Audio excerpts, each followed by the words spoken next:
जातीय जनगणना। भारत में 74 साल बाद होगी देश में जातीय जनगणना। मोदी कैबिनेट के इस फैसले के फायदे या नुकसान समझ लीजिए। मोदी कैबिनेट ने आगामी जनगणना में जातीय जनगणना को शामिल करने का महत्वपूर्ण फैसला लिया है। इस कदम का उद्देश्य सामाजिक और आर्थिक समानता को बढ़ावा देता है, साथ ही नीति निर्माण में पारदर्शिता लाना। जातीय जनगणना से सामाजिक और आर्थिक समानता को बढ़ाने की कोशिश है। 1951 के बाद पहली बार जातिगत डेटा इकट्ठा करने का फैसला है। जातिगत आंकड़े राजनीतिक ध्रुवीकरण और सामाजिक तनाव का कारण बन सकते हैं। आखिर जातिगत जनगणना है क्या और इसके क्या फायदे व क्या नुकसान हो सकते हैं, आइए समझते हैं। क्या है जातिगत जनगणना?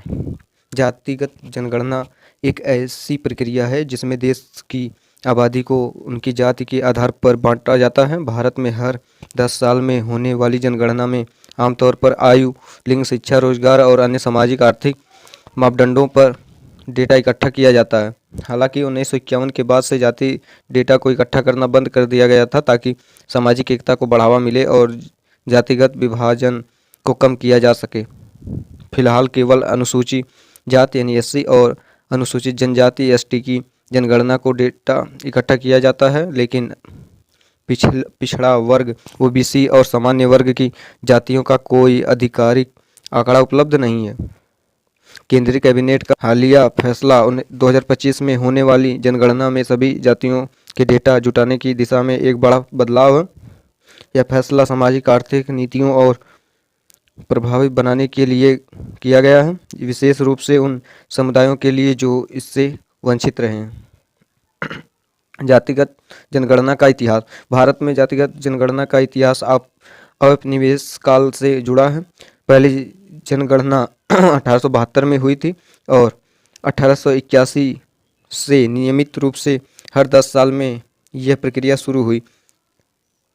उस समय जातिगत डेटा इकट्ठा करना सामान्य था। हालांकि आज़ादी के बाद 1951 में यह फैसला लिया गया कि जातिगत डेटा इकट्ठा करना सामाजिक एकता के लिए हानिकारक हो सकता है। इसके बाद केवल एससी और एसटी का ही डेटा इकट्ठा किया गया, लेकिन पिछले कुछ सालों में सामाजिक और राजनीतिक परिदृश्य में बड़ा बदलाव आया है। अब ओबीसी समुदाय के लिए आरक्षण और कल्याणकारी योजनाओं की मांग काफ़ी बढ़ गई है। ऐसे में जातिगत जनगणना की मांग फिर से जोर पकड़ने लगी। 2011 में पीए सरकार ने सामाजिक, आर्थिक और जातिगत जनगणना एसईसीसी को की थी, लेकिन इसके आंकड़े विसंगतियों के कारण सर्वाधिक नहीं किए गए।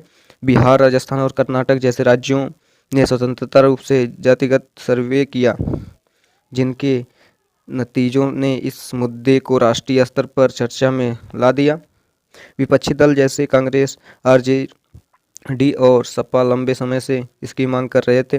बीजेपी का सहयोगी दल जेडीयू भी जातीय जनगणना के पक्ष में था।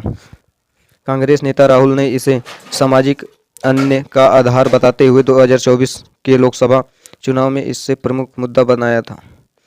क्षेत्रीय दलों का मानना है कि जातिगत आंकड़ों नीति निर्माण में मदद करेंगे, जबकि केंद्र सरकार ने पहले इसे प्रशासनिक रूप से जटिल और सामाजिक एकता के लिए खतरा माना था। जातिगत जनगणना के क्या फायदे हो सकते हैं, आइए जानते हैं। जातिगत जनगणना के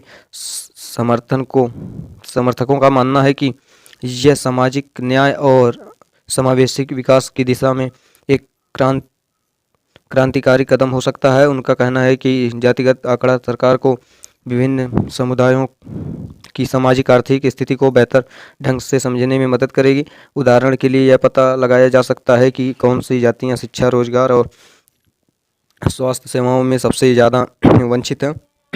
इसमें कल्याणकारी योजनाओं और प्रभावी बनाया जा सकता है। इसके अलावा ओबीसी और अन्य वंचित समुदायों की सटीक जनसंख्या के अभाव में अप्रत्यक्ष नीतियों को लागू करना और संसाधनों का उचित विवरण करना मुश्किल रहा है।